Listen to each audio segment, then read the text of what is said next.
Hello, friends. Hello, family. How have you been? I hope you are doing good. You're well. I'm well. I'm happy. And I'm protected of the Lord. Now, thank you for allowing me to come and talk to you and to share with you what is in my mind. Because what you don't talk can never be known. But what you talk won't be known, and others can learn from it or even teach you through their comments. So thank you for allowing me to do that. Well, this is my YouTube channel. My name is Eunice Jero, and I'm here today to comment on the wave which has come up of polygamy today.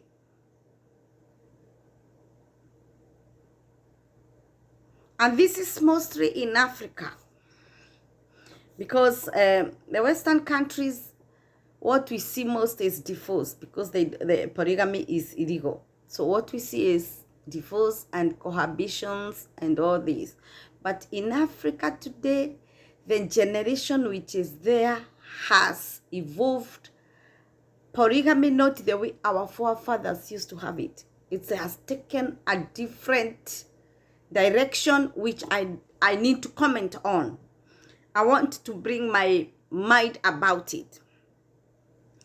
I am not going to bring my religious belief in this one, because we believe differently and we may not agree on beliefs.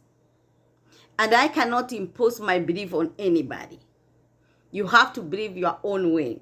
So my comment is basically on what is happening without bringing religion or spirituality in it.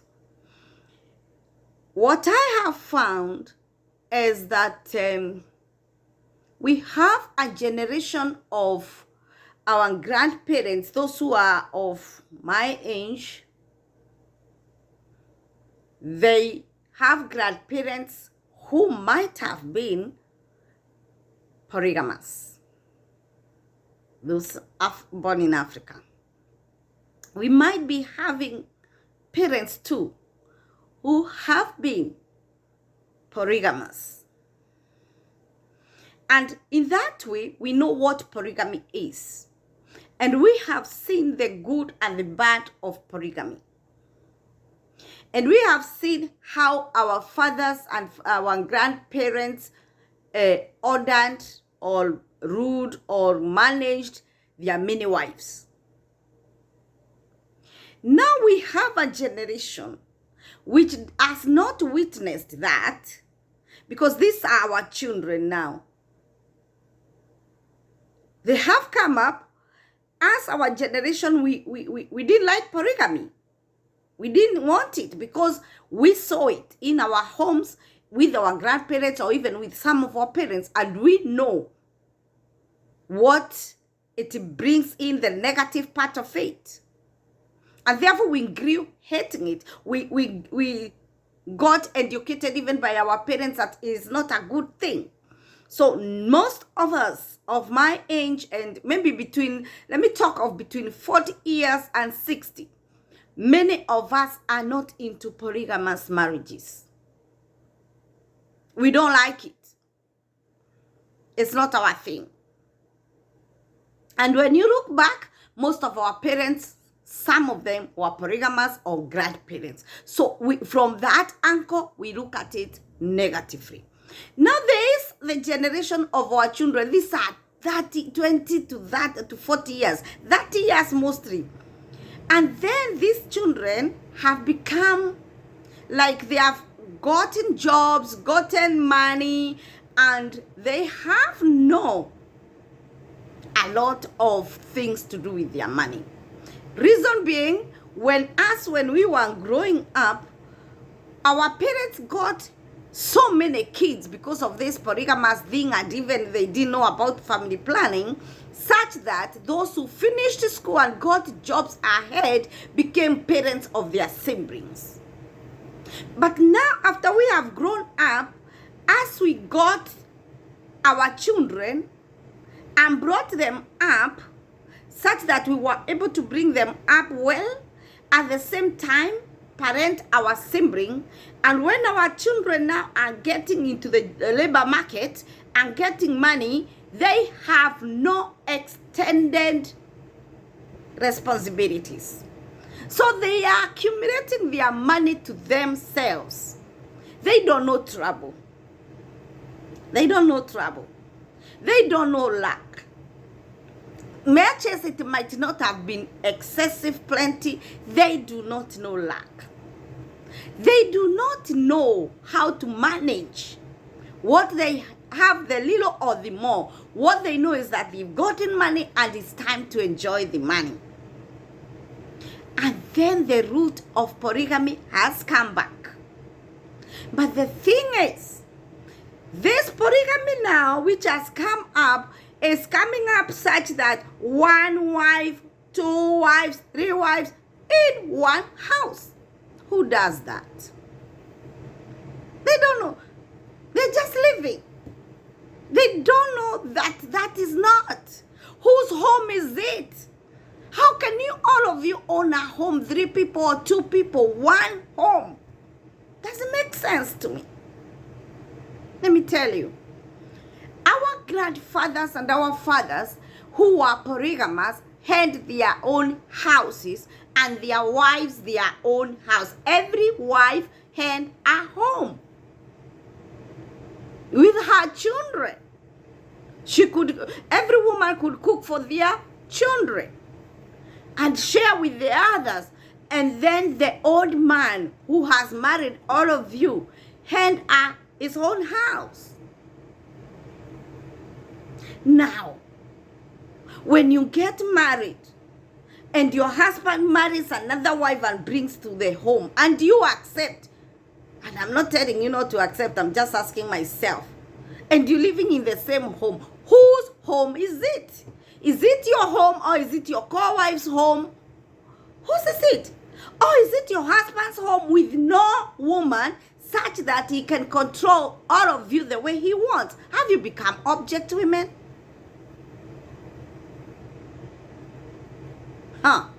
The other question is, how it's so difficult even to manage a house help. Those who have house helps, you know, 2 women in one house is such a headache. Even the house girl irritates you to an extent of you feel like you don't want to speak that day because of what she's doing and what has come up. And because you know you are entrusting her with your kids, you opt to be quiet and go to your bedroom and leave them. What about another woman who has legal mandate over you and over you? She's in her home too. How do you live like that?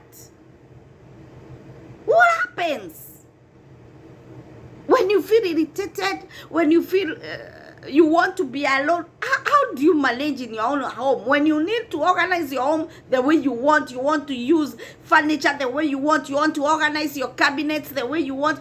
How do you do it? And there's another one who has also her own style. It beats logic to me. I don't understand that one. And I don't know what has happened to our girls. You as a woman, young woman, when you enter in another woman's house and you say she has welcomed me so we are okay. Can you be okay anyway? And tell us, can you be okay welcoming another one? Oh, it's all about pretense according to me. I feel like this is all pretense. Somebody is not feeling right. Somebody is not feeling totally okay with this organization, with this arrangement. And again, where is your pride as a woman? Where is your pride?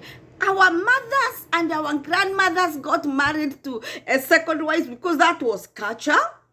Point number 1, they didn't know any other way. They didn't have money. So these kids they have gotten, how will they bring them up? If you don't stay in your husband's house, you'll become a single mother and you cannot bring them up because women were not owning land long time. They didn't have even IDs, so they could not move from one place to another. That was Africa for you. So they were oppressed. And that oppression of the woman made the woman to, not just to submit, to be subdued, to be under the man in a very authoritative way. Her voice was not heard. So her work was just to stay there, cook, go to the husband's house, take food. If he needs you, he will tell you. If he doesn't need you, you leave your food and go. That was the life. And if you talk to many of them, they didn't like it. But they had no otherwise. Most of them are dead now, because that must have been a long time ago. They didn't like it, but they had no otherwise. Unfortunately, we have become civilized and we still want to stick into a mess. Women, we are getting a window of opening up to be who we need to be treated well, to feel okay, to be seen as human beings, not secondary, total first class. But you still take yourself to be secondary. Whom are you to blame? You still want to be treated secondary. Because when you go into a person's home, it's like you cannot own your own home. So you are secondary. Basically, you need to help the other person build a home. So I blame the second wife all the time. And I'm not saying that first wives are all good. But basically, I blame the second wife for coming into the home of the first wife. They had built it. Can you go and build your own? If he wants to have two wives, can he build a home for the two wives? Can you insist on your own home? Let your co-wife be visiting with her kids and you be visiting. But in one house, that's a no. You are not even winning anything. There is nothing you're winning here. You are even going back, retrogressing when we are moving forward. And that's me. That's how I see it. I don't care whether you want to show how friendly you are. There is no friendship in polygamy. Ask me and I'll tell you correct. There is no friendship in polygamy. The first wife will always be quiet, hurting inside, because you took away her pride. And the pride of a woman who is married is to have her husband to herself. When you take that husband, you've taken away the pride of that woman. Because our culture, when the marriage breaks, the blame is to the woman. A man has never been blamed. That is culture. And it has not come out of Africa totally. So whenever there's that issue of a man marrying a second wife, always the first wife is seen as the one who has failed. So she's living with that stigma of being seen the failure. And then you come to enter into her home. And you make it your own, sincerely. I don't think those women are happy. They are pretending. Let us talk the truth. They are just bearing the situation because they might not be having otherwise. Or maybe their self-esteem is low. This husband might have made them objects such that they became, they can't speak. They have no voice. And therefore they are threatened. They feel threatened. Their future, they see the future threatened and the future of their children. Let me tell you, women, never live in pain because of a child. That child also bears your pain when you're in pain. Never ever think that because your husband is bringing another woman into the home, you bear that shame, that hurt because of the children. They know it is all not well. Because this home we used to be with daddy and mom, another family has come. Those kids are processing that. And they will grow bitter quietly. And they will become now bitter citizens. And this issue of people who cannot be good husbands and good wives continues because of the bitterness the children are growing in.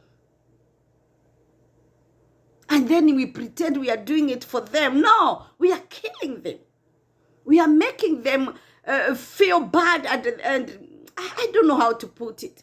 They are hurting inside, even the kids, because that's a toxic environment. Kids are very innocent, but they know when things are not good. They accept because you have accepted. They know that this brother is my stepbrother, and they have come to share a home with me, maybe a bedroom.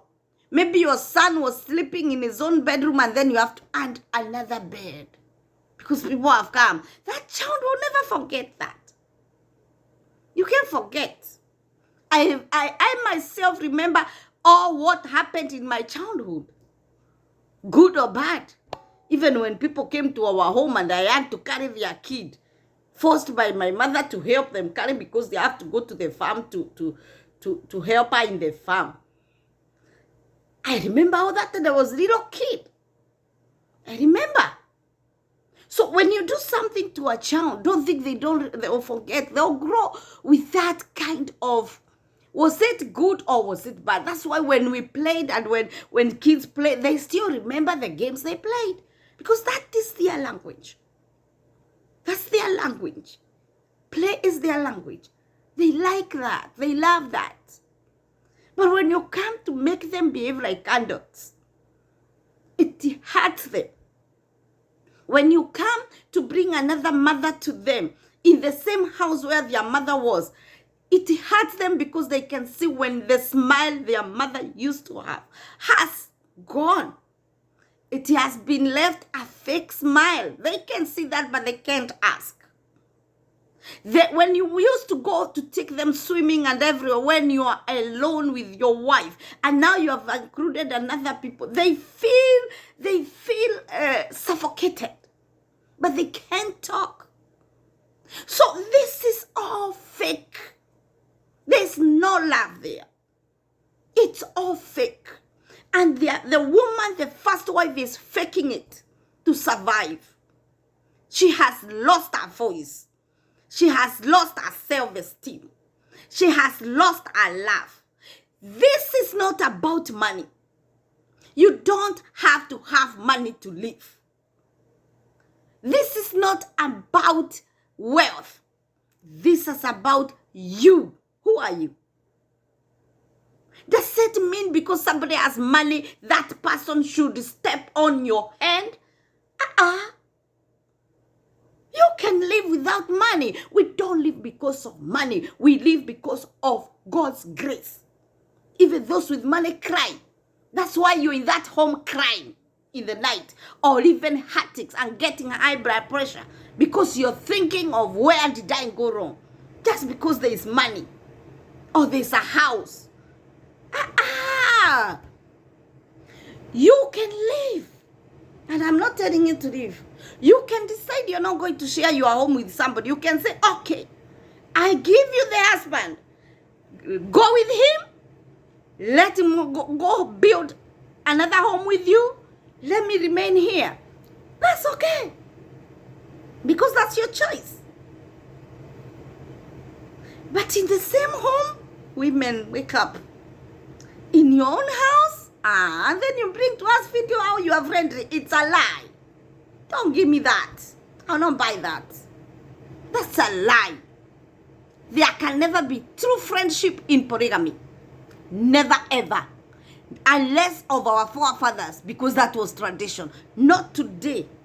When I wake up in the morning to go and work and then you share the same money as if you're my child.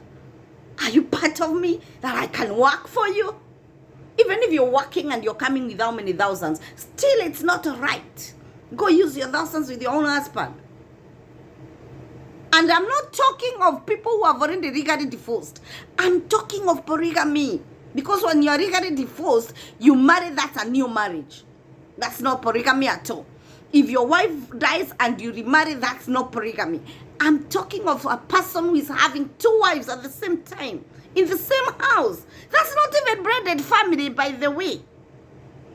That's a rubbish. I don't like it anyway, and I don't think I can buy that.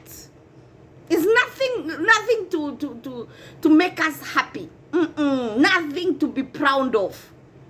There is nothing to be proud of, because if I sit down with that first wife, I will catch up a lot of things from her heart. I will get it. I'll milk a lot of information. Only that on the screen, they want to show how friendly they are. They are not. They are not. And if you want to know, talk to them privately. They will tell you. And if you want even to know that it is not true friendship, you can tell. Because this person, you can know the manipulation which occurs in that home. There's a lot of manipulation. Even in food preparation and everything, there's a lot of manipulation. Because unless you manipulate the other one, you cannot cope in the same house. We cope with house girls because we are on top of them. We have employed them. You can tell them, I'll fire you, and they'll behave. What about a woman? You cannot tell that. You have to manipulate in other ways, and that is not life. That's a fake life. They are living a lie. And for how long will you live a lie? You need your life now. If God is going to give you 100 years, are you going to live 100 years of a lie? You better start living today. I like the way the white people live. Much as we hate that they divorce quickly. But they stand for themselves. And they say, I do not want this. I am me and I want me. I want to find me. I love that. They don't entertain nonsense. And I like it. It's good to love you. Unless I love me, I cannot love you. So I start by me. So when I am coming in my home and I find another woman, sincerely, that man does not love me already. And therefore, if he doesn't love me already, I should love me. I should love me. And I tell him, when I was formed in my mother's womb, you weren't there. We are not twins. You weren't there. Therefore, I need me. If you feel you don't need me, set me free. I need me. That's how I feel about it. So I was just coming to comment on that because I saw it and it irritated me, and I felt, no, our children are getting lost. Our generation is seeing as if these people are so happy, and all our youth and our young people are now going to have 2 wives and 3 wives. It is not the way. No, let's stop that. Thank you for allowing me to air my grievances to you and to empty what was in my heart to you. And I hope that I have made sense, because that didn't work out for me. It doesn't work out in my mind. I saw those things and I didn't love them. And I had to say, I didn't love them. I have to, because I'm speaking for many. Thank you for listening to me. Bye-bye. We meet in the next one. Bye-bye.